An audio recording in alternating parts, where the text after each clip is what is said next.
Judges chapter 15.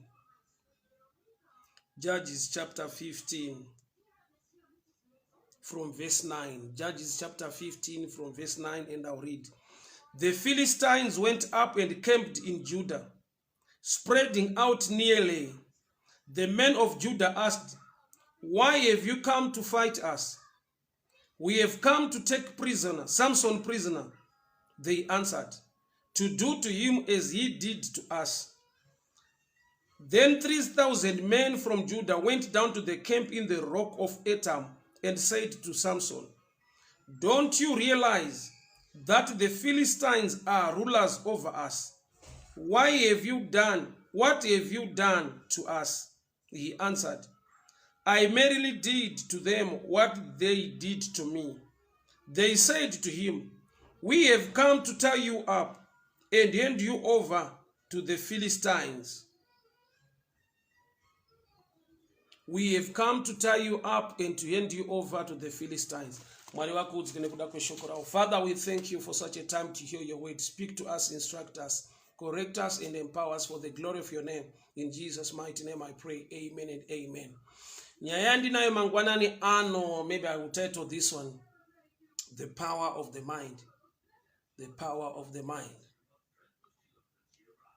Simba repfungwa or Jane Gumbula, you are welcome. God bless you. Pano paita varume vechi Philistia. The Philistines were ruling over the Israelites. Mwari ndokubva vareisa Samson, a man, to help his people.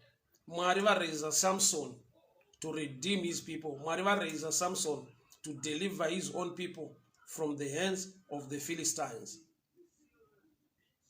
But mindset, mafungiro evanhu vekwa Israel, even Samson arezwa aripo, vane pfungwa yekungoti isu tiri varanda kuva Philistia.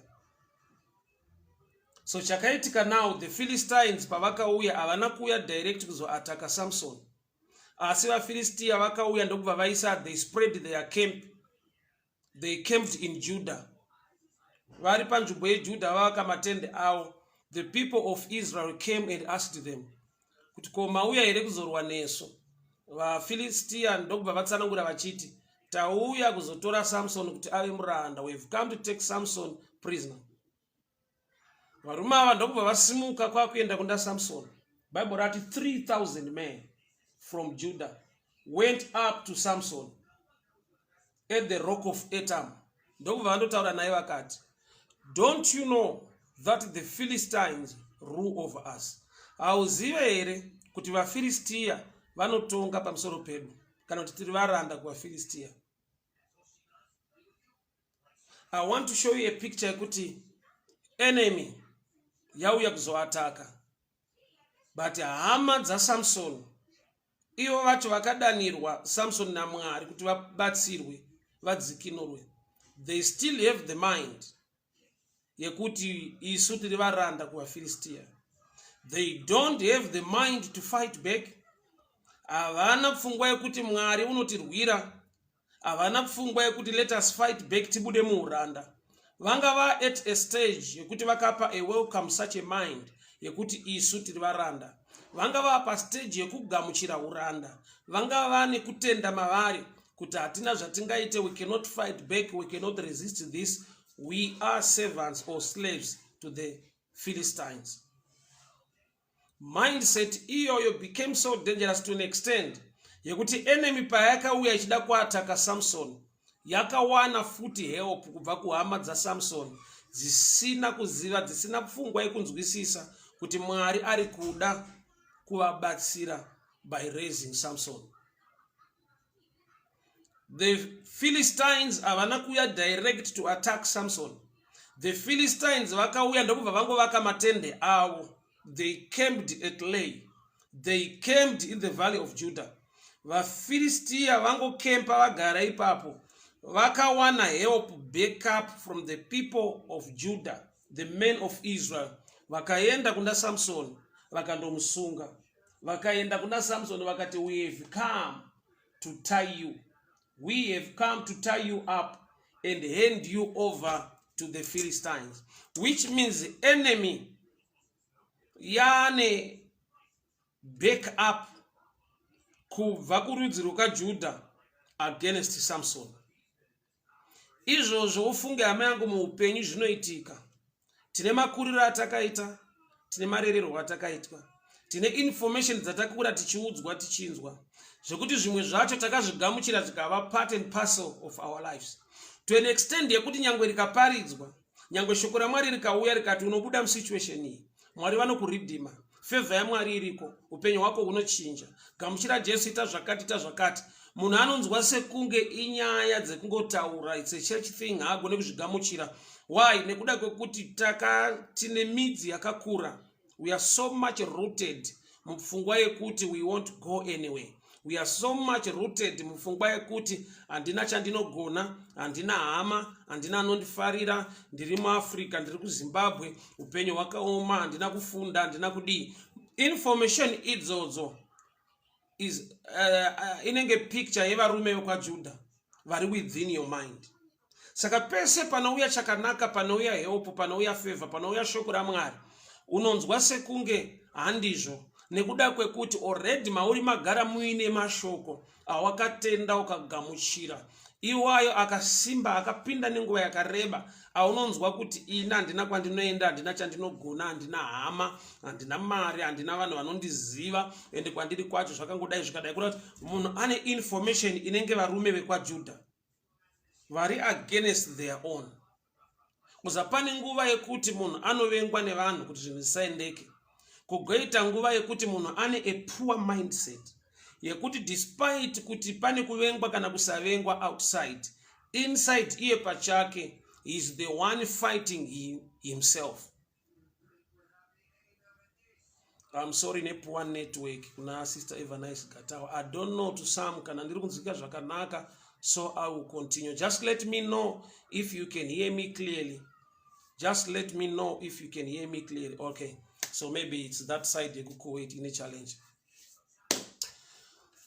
So munhu wese mukati mepfungwa dzake mukurarama nekukura, tine information yatakaudzwa, itakakura tichitoudzwa vanhu vatema vainzi maboy. Tine tone masongs atakakura tichitoimba yekuti maboy ari pasi, varungu vari mudenga, meno wegeneration yedu. Tine kasong kataimba so kekuti maboy ari pasi, varungu vari mudenga. Saka zvataita ndezvekuti tainotamba tiri vapfana. Saka vamwe vaibva vakasika kukwira mumuti, vamwe vosara pasi. Saka vanenge vari mumuti ndo vaiimba, kana kuti vanenge vakwira pamusoro pechuru ndo vaitanga kuimba vachichinyira vari pasi. Kuti maboy ari pasi, varungu vari mudenga. Maboy zvaingoreva vanhu vatema. So mindset itone masongs, information yakasvika pakuva masongs atakakura tichiimba, tichizvitenda. Zvokuti pese pataiona munhu murungu, ataiona munhu, taiona success, taiona favor, taiona blessing, taiona munhu anofunga zvakanyanya kudarika isu. Pese patakaona murungu zvaisvika pakuti mindset yedu yakasvika pakuti atichamutora semunhu but takumuona se picture of success. Mindset idzodzo dzakarerwa matiri zvekuti munhu aiti kana akanotsvaka basa akaiswa paposition inenge same position nevarungu, anonzwa kuti yes, I have achieved. Mindset iyoyo kurerwa ikoko kunopedzisira kwava an enemy to us. Zvekuti whenever an enemy wants to attack us, nekuda kweinformation iyoyo iri maari, we can give in or be of help to the enemy as to destroy ourselves. VaFilistia havana kuuya vakatanga kurwa naSamson kana kurwisa the Israelites. Zvanzi they camped.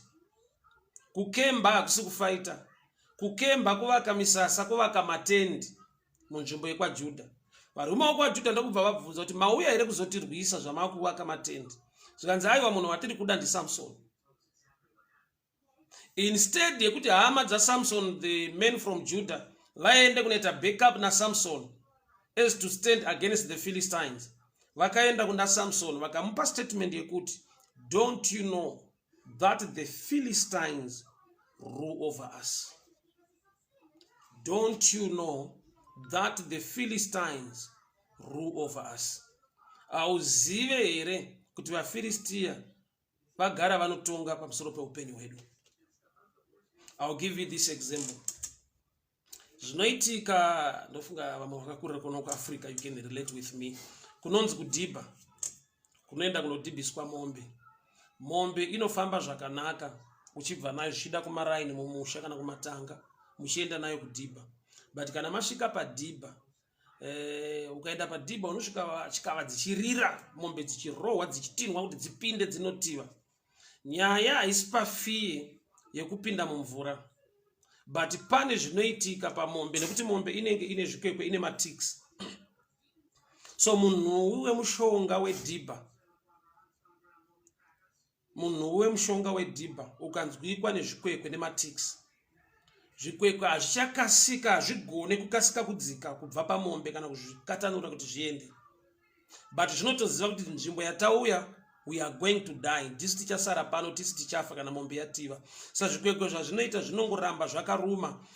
Kana vava padhibha zvinorumisa zvakanyanya. Kurumisa ikoko kunoaffecta mindset yemombe. Mombe inosvika pakuva nepfungwa yekuti this place yandauya inorwadza. This place yandauya inorema.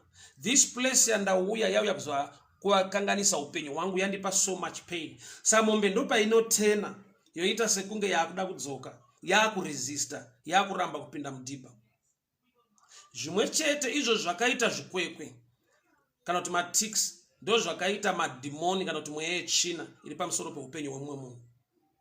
Pese panopiwa dzidziso inonza breakthrough, success muupenyu hwako, kana uine mweya wacho une madhimoni akakugara akakubata, anokuinfluensa mafungiro, kurizena, manzwiro to an extent yekuti you resist pane breakthrough yako. Une kamwe ka reasoning kaunonzwa kuti aiwa izvazvisi tinozodai, unotonzwa uri resistance, une kamwe ka reasoning kanorwa. So muchaona kuti Moses was sent by God to redeem his own people. But chakaitika ndechekuti nangwe Moses anga atumwa naMwari, Moses akatumwa kuti aburitse vana veIsraeri muEgypt. But chakatanga kuitika ndechekuti vana veIsraeri ndo vakaburitsa Moses muEgypt. Moses kuti aende kugomo reHorebu, Moses kuti aende pagomo, aende pagwenzi raipfuta Mwari vataure naye, haana kusumuka kumba achindotsvaka Mwari muprayer kugomo. Anga atiza hama dzake, the people of Israel. Akatiza hama dzake nokuda kwekuti anga apiwa a warning kuti tida kunokutengesa kuna Pharaoh wakauraya muIjipita. So Moses was running away from his own people, yet he was called by God. Wanga wakadanwa na Mwari, highly anointed to redeem his own people, kuti aburitse hama dzake munhamo. Asi hama dzake ndo dzakatanga kuburitsa Moses wacho, idzo dzikasara dziri munhamo. Uye Moses nguva yakwana asangana na Mwari adzoka muEgypt, Pharaoh wakatanga kuomesera vanhu pamashandiro to an extent yekuti vanhu vakatanga kuvenga Moses. Kurati Pharaoh akauya nestrategy yekuti vanhu varegere kufunga about coming out, but vafunge vaite fight, vachemere better working conditions. Yet they were not workers, they were slaves. But pavakatanga kuomeserwa kubasa, they were complaining pamashandiro. They were not complaining kuti why are we slaves, we need to come out. Kurati the enemy attacks your mind. Bible sakarichiti Romans 12:2, your mind must be renewed by the word of God. Kureva kuti pfungwa dzako dzinofanirwa kuvandudzwa neshoko raMwari. Nekuda kwekuti wakaipa uno ataka your mind. Munhu anofunga, munhu ane njere. Saka pese panoparidzwa shoko risati rapinda kuna the inner man, the spirit man, your mind rinosvikira pfungwa yako yova nekuongorora, yova nejudgment. Saka muchiona kuti pane munhu unogona kuva neimwe reasoning yekuramba nekuresista zvaMwari zvichida to an extent yekuti anenge achitokotoma scriptures achidi, but chinenge chiripo ndechekuti anenge ari under attack. Kana uri under attack unopiwa reasoning, kana uri under attack unopiwa mamwe maonero ari different. Why? Nokuti demoni rinotoziva, mweya yetsvina inotoziva kuti kana izvi zvaitika munhu agamuchira shoko iri akutenda muna Mwari, anoponeswa, anodzikinurwa. Saka pese pane deliverance yako unogona kubatwa nemweya weresistance. The people of the Philistines havana kuuya vakaataka Samson direct, havana kuuya vakaataka the people of Judah direct, but vakangouya vakaisa camp kureva kuti vakava maresidents in the territory of the people of Israel. Saka madhimoni paanouya mweya yechina painokuataka inongouya yogara, haikuatake, inongogara mauri, yocreata a pattern, a thinking system. Saka muchiona kuti munhu nyangwe akanamatirwa pakava nedeliverance, mweya yechina ikaenda ikamuregedza, anogona kusara futi asina success, nekuda kwekuti mweya yechina payakagara paari yakamupa a pattern, a way of thinking, yakacreata a system of belief. Mukurarama tine information yakapinda matiri yekuti despite kuti alright, for example Africa or Zimbabwe after colonization tine a way of doing things yakasiwa ya design wanema colonizers acho. Tine a way of doing things yatakasiya ta designirwa. Why? Nokuti pavakava part of us vane zvavaka introduce zvikava musystem yedu, zvikava lifestyle yedu, to an extent yekuti even vakabva pakati pedu, you can see, you can trace, unogona kutoona kuti this is not the African culture, but inyaya yekuti after colonization izvakasara zvakabata pavari. Unenge munhu aregedza kusvuta fodya, ukaregedza kusvuta fodya nhasi, kana kuti kana wakasiya kusvuta fodya last week, vanhu vakauya close to you vanogona kunzwa munhu wefodya. Ukaregedza kusvuta fodya nhasi, kana kuti kana wakasiya kusvuta fodya last week, asi vanhu vakauya close to you vanoona ma-effects acho, zvichida vanogona kutonzwa munhu wefodya pauri iwe usisasvute fodya, kuna kuti zvinosiya a dent, a mark on you. So the Philistines did not come and attack Samson. The Philistines, they came and camped at Judah, at Lay. Zvakazoitika ndezvekuti vaFilistia vagara ipapo, varume vakaJudha ndo vakaenda vakati ko mauya kuzotirwisa indava. Mindset riri mavari mafungira ndeyekuziva kuti the Philistines, they rule over us. So chese chida kuitika against the Philistines, ivo vakuva a backup team, vakuva support. Why? Nokuti vakatenda kuti these are our masters. People of God, hear me very well. Pane zviri kuitika muupenyu wamunhu nhasi, zvaanofungira kuti maybe I'm under attack of the devil. Yes, ungangodaro uri under attack of the devil, but the devil ari kuwana back up kana kuti support kubva pa wrong mindset, pa wrong information yagara iri mauri. That's why even munhu asati anamatirwa deliverance, anotanga aparidzirwa, anotanga adeliverwa mindset. That's why no matter the church, you are under a great prophet of God, a great evangelist, the truth of the matter is kuchurch kunoparidzwa.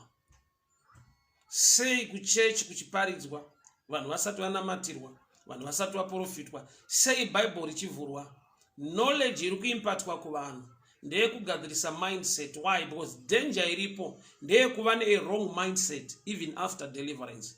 Imagine kuti Mwari vaunza Samson to deliver his own people. A deliverer has been chosen, raised by God and anointed, but still the same people are fighting their own deliverer because of the mindset yekuti the Philistines rule over us. People of God, hear me very well. Kune pfungwa dzinorarama matiri, kune zvatakaudzwa, zvatakarerwa mazviri, zvatakatenda tikagamuchira, zviri contrary to the word of God. Saka shoko raMwari richidzidzisa kuti tive nekumwe kutaura kuri different. I love Luke 17 verse 11. Nyaya yevarume 10 vaiva nevaperembudzi. Bible not pavakaona Jesu vakadanidzira vakati mwanakomana waDhavhidhi tinzwirei ngoni. Munoziva here kuti the lepers were trained, they were instructed kuti kana maona kune vanhu vari close kana kuti vari kuya kwamuri, Shedzirai muchiti unclean, unclean, so that varegere kuva pedyo nemi, vakuavoidei. Why? Nokuti leprosy yaitapukira. Saka kuti leprosy igone kuche vanhu vaipinde muquarantine, vaizvikwarantine nemashoko avaitrainwa avaitaura. Takashiba, takashiba, ndozvo vaishedzera, not unclean, unclean, so that varegere kucontaminate vamwe. But pavakaona Jesu vakachinja zvekushedzera. Pavakaona Jesu vakachinja language yavanga vakatrainwa. Hama dzangu, miromo yedu yakadzidziswa, mafungire edu akatobatwa, akapiwa a pattern, a way of thinking, a system iri anti-success. Saka uchiona tine vatinofunga kuti ndo vari nani, ndo vanobudirira, ndo vane zvinoendeka, ndo vakazodai. Haisi pfungwa yaMwari iyoyo, but ipfungwa yaingova panyika yatakatendawo tikagamuchira tikararama mairi. So the fight now, the battle is in the mind. Munhu akutoda kunzi agone kupractice kutaura zviri positive. Why? We are trained kutaura zviri negative, even against our lives. I love examples. Indakarerwa mukaucha mutsika yekuti pamba pedu mama wangu zvavaita, kana paine makapu ataiti machina cup kana tedaga kana mawater glass, isu vana vepo hataibvumirwa kumashandisa. Why? Nekuti zvanzi ndeyevaenzi anokosha. Kurati taatine mentality, taatine mindset yekuti as long uri mwana wepano, uri mugari wepano, zvakanaka, don't worry, zviri meant for those who will be visiting you. Ndaifungidzira kuti African culture bandakazodiscover kuti poverty mentality, mweya wokuzvidzikisira, wokuzvitarisira pasi. Shamani chimbonyarara. Alright, imbomwesa ita hello people of God. Hello, God. Ita God bless you. God bless you. My name is Divine. My name is Divine. I love you all. I love you all. Bye bye. Bye bye. Alright, chienda kumakatundo zokushedza. Ena kutundo zokushedza. So mindset, pfungwa, pattern ye thinking yedu, kana takanga tiri ku negative kingdom, the kingdom of darkness, tauya to the kingdom of light, pane zvinoda kuvandudzwa, pane zvinoda kugadziriswa. Saka shoko richiti your mind must be renewed by the word. Kurati shoko raMwari parinoramba richirova pfungwa dzako, richikwenenzera mafungiro ako, unova ne different mindset. Look at Saul. David araiswa naMwari to destroy or to kill Goliath, but Saul ndiye unoto discourage a man sent by God to redeem the people of Israel. Anoti you cannot fight Goliath. Why? Akatanga kurwa kubva ari mudiki. Zvoreva kuti nyangwe Saul anga araiswa naMwari as a king, leading the people of Israel, but he had a poor mindset yakaita kuti iunze delay within the camp of Israel. Nokuti Mwari anonzwa kuti no man can fight this man, but iyo kubattle vaenda, but vane a poor mindset, a wrong mindset. Hama dzangu, even after deliverance iri demonic yekuti demoni radzingwa munhu asina mweya yechina, you need the word of God each and every day.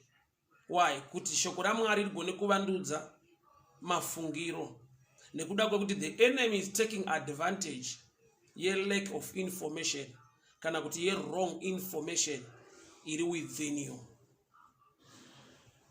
Pharaoh aona kuti Moses zvechokwadi adanwa naMwari, minana yaitwa, weapon yaaida kushandisa kucorrupta the mind of the people to an extent yekuti akawedzera mashandiro, mademands akakura vana veIsraeri pavaishanda as slaves, zvekuti vakava nepfungwa yekuvenga Moses. So enemy zvainoita, kana Mwari vaunza deliverance, vaunza favor, vaunza a way out, enemy inoshanda nemindset, nemafungiro emunhu wacho arida kubatsirika. So says maona pano kuti the men of Judah, 3,000 men, yeah, Judges 15:11, 3,000 men from Judah, 3,000 men. Imagine 3,000 men. They were supposed to stand with Samson and fight against the Philistines. But 3,000 men vanga vaine a belief, vanga vaine pfungwa yekuti the Philistines, they rule over us. So Malari amuna the power to fight back. Malari amuna pfungwa yekuti we can stand, God can help us. Malari mune pfungwa yekuti the Philistines, they rule over us. So kune zvinhu zvatakatendera, kune zvinhu zvatakaudzwa tikagamuchira kuti apa hatidarike izvi hatigona, hatina kwatinoenda, kuna chinoitika muupenyu hwedu. Saka even munhu akauya kuchechi, demon relimitation rikadzingwa, but chinosara chakulimita munhu ipattern yethinking, isystem, imindset yagara iri maari. At the end you become part and parcel of the enemy iri kuataka upenyu hwako. Kureva kuti munhu anofanirwa kubatsirwa kusvika palevel yekuti iye aregere kuva enemy yeupenyu hwake. Mafungiro ako anocreata enemy iri against iwe wacho. Imagine the Philistines havana kuuya vakafighta first. Vauya vakangotaura kuti we have come after Samson, and the people of Judah ndokubva vati we are going to tie him. Varume vari kutosunga Samson are the same people vari meant kubatsirwa naSamson, but nekuti pfungwa dzavo dzinongotenda kuti we are slaves to the Philistines, so they are ready to help the Philistines than to stand against the Philistines. Mwari amutsa Samson to help his own people. Vanhu vamukira Samson amutswa naMwari to help them. People of God, hear me very well. Moses araiswa naMwari kubuditsa vanhu muEgypt. Akatanga kubuda muEgypt avasi vanhu vatumirwa Mose naMwari. Ndi Moses akatanga kubuditswa nevanhu ivavo vachiti we are going to tell Pharaoh. So Moses wakatiza hama dzake, amutsirwa hama dzake kuti dzibude munhamo, but Moses ndiye akatanga kuburitswa nehama dzake. People of God, hear me very well. Hausi here enemy yeupenyu hwako. Inzwa kana nditi enemy yeupenyu hwako, munhu wese normally haudi kuva enemy yeupenyu hwako. Unototarisira success, unotodawo kusimuka, unotodawo kubudirira muupenyu. But zvinoita kuti uve enemy yeupenyu hwako pamindset. Enemy iri kutora advantage yekuti une mafungiro uye nematarisiro nemaonero akabatwa neinformation yakaiswa mauri long back yatakarerwa mairi kubva kare.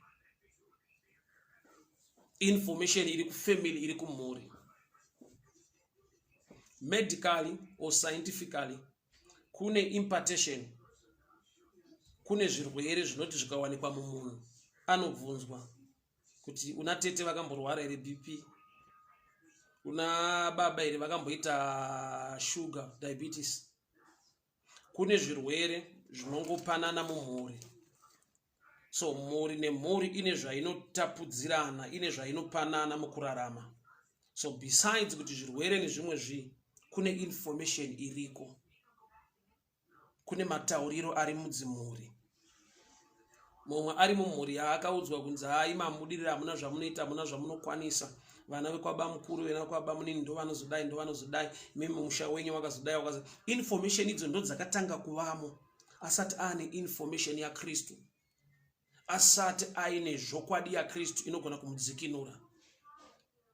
Saka pese parikuya information yekuti hausi wepasi uri pamusoro, you are not the tail but you are the head, but already iye ane a tail mentality. So look at this picture. Varume vakatumwa kunoshora kana to spy the land. 10 pavakadzoka neevil report.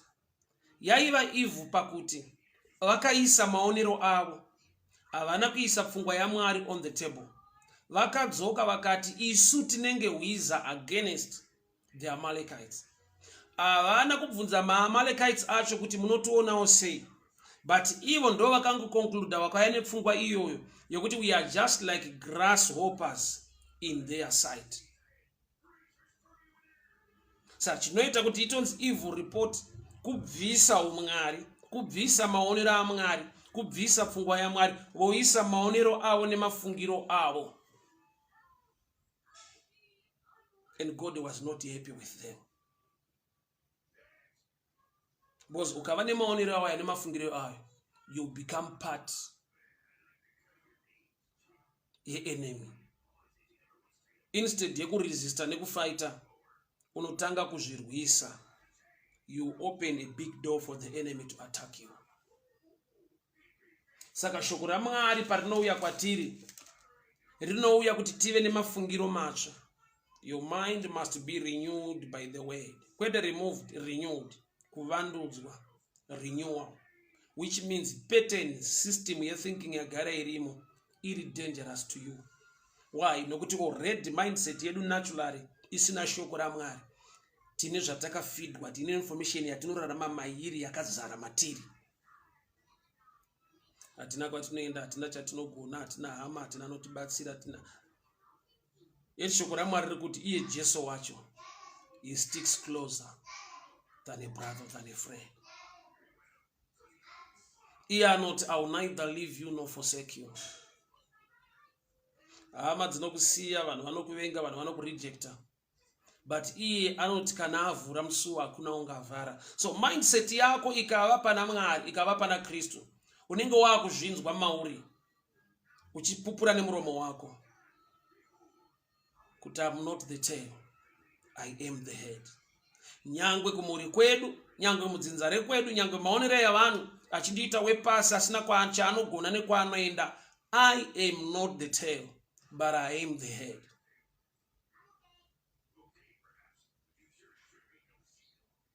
Kureva kuti tikava nemafungiro, tikapractiza lifestyle yemukingdom, tikagona kutaura nekuzvigamuchira kuti ndiri kuenda kure, nyasha dzaMwari dziri pamusoro peupenyu hwangu. Utano muna Kristu is my portion, handisi murwere, ndakaporeswa nemavanga ake. Nyasha dzake dzakandiputira, Mwari unondichengeta nokutigonesa. Ndiye unondivhurira masuo. Vanhu nyangwe vakavhara, Mwari unovhura masuo muupenyu hwangu. Such information, such knowledge, ukairiesa, ukaipractiza, ukairarama, you will see kuti iwe now denga rinobheka munhu ari kutaura zviri positive, mwechina inobheka munhu ari kutaura zviri negative.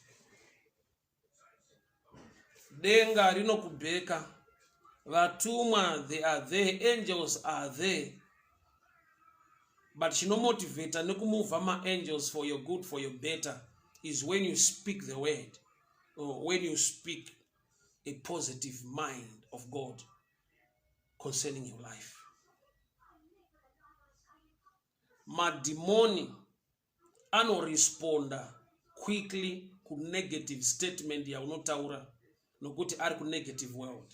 Ma-angels anoreacta quickly when you speak the word, or when you speak a positive mind, or the mind of God concerning your life.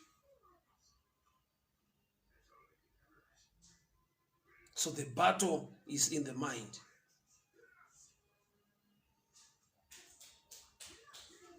Unogona kuresista help, unogona kutofighta help. Iwe pachako, you can be an enemy of your own life. Sezvikuitwa nevarume vokwaJudha.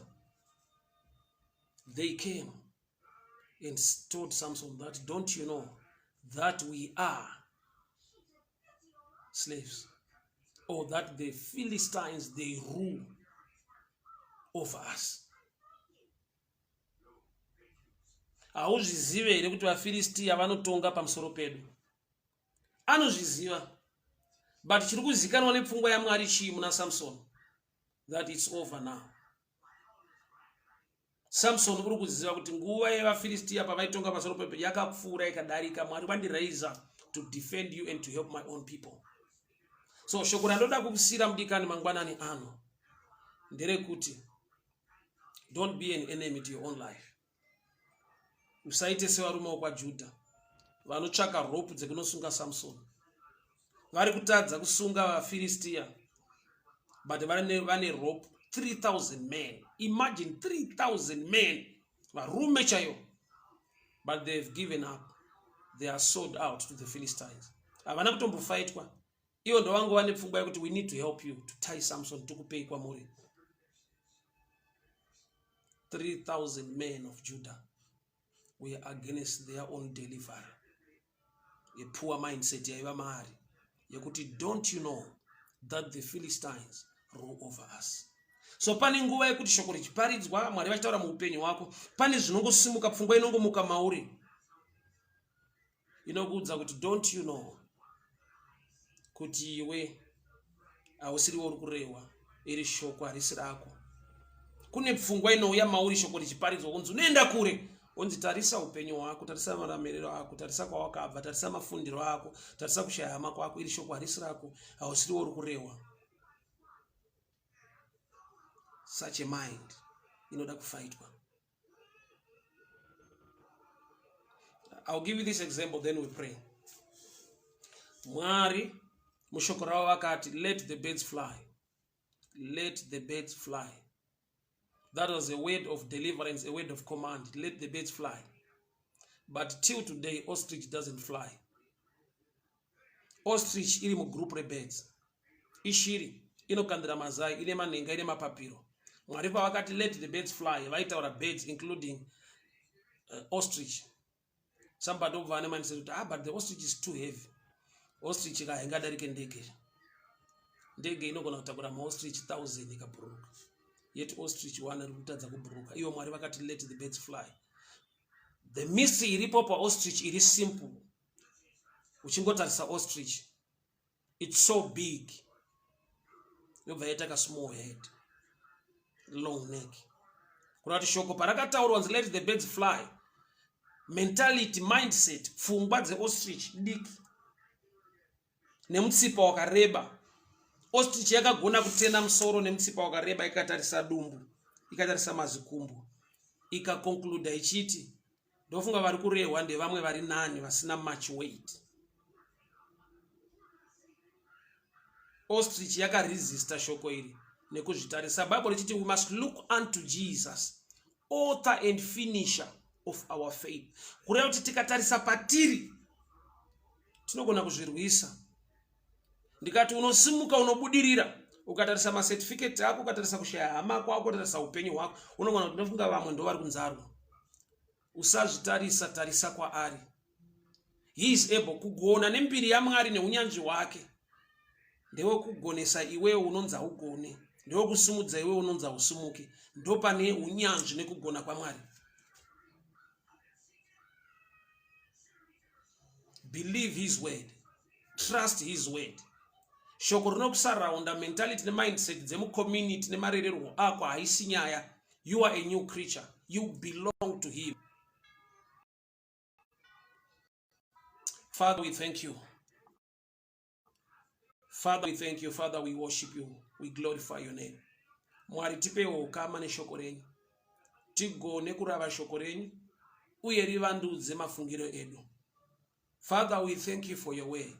We thank you for the right and the valid information concerning our lives. Tiregere kuva ma enemies of progress muupenyu hwedu. Tiregere kutirwisa, kuzvirwisa. Tigamuchire deliverance. Baba takupai mbiri nekukuremekedzai mangwanani ano. Muri Mwari wakatendeka, mutsvene wakarurama.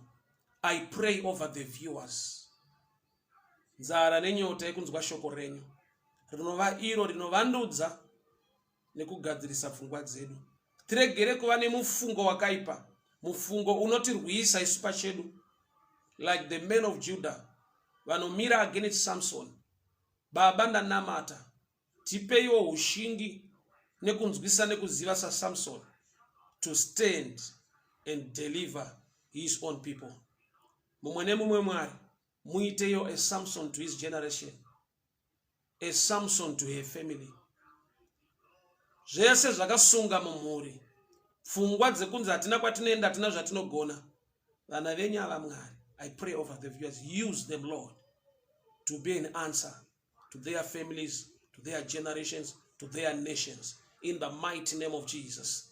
Amen and amen. God bless you, God bless you, God bless you people. So happy to see you. Mwari wakuitire nyasha. My brother Mkoma Benji pakadiko pa France.